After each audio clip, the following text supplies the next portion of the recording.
Kalaboso ang 5 nag-aalok umano ng mga peking government document na magagamit daw sa pang-i-scam. Kuhang-kuha na raw nito ang orihinal at kakailanganin ng espesyal na gamit para ito'y matukoy na peke. Nakatutok si Mark Salazar.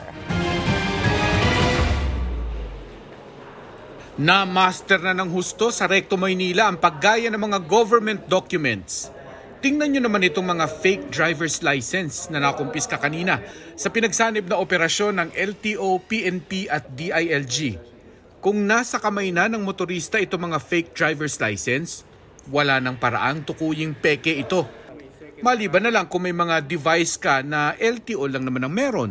May chine-check ako ng mga security feature na higher lang yung nakakaalam. Then, verify ko.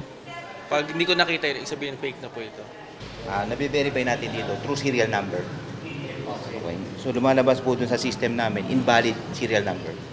So wala po siya sa system namin. So curious yan. Mga hindi expert, hindi ma-determine kung peke or totoo, nagagamit siya sa crime. Pati sa mga, for example na lang, sa SIM card. Pag nag-register sa SIM card, di ba valid ID ang hinihingi po ng mga telecom companies natin, enough na po itong fake IDs na to.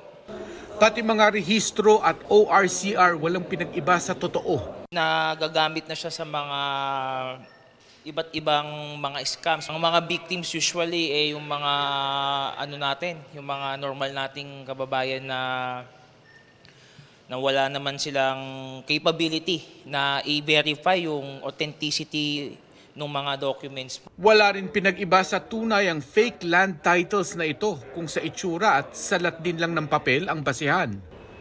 Nakuha mga peking titulo kasama ang mga pineke ring manager's check. Tila gagamitin daw ito sa scam sa bentahan ng lupa.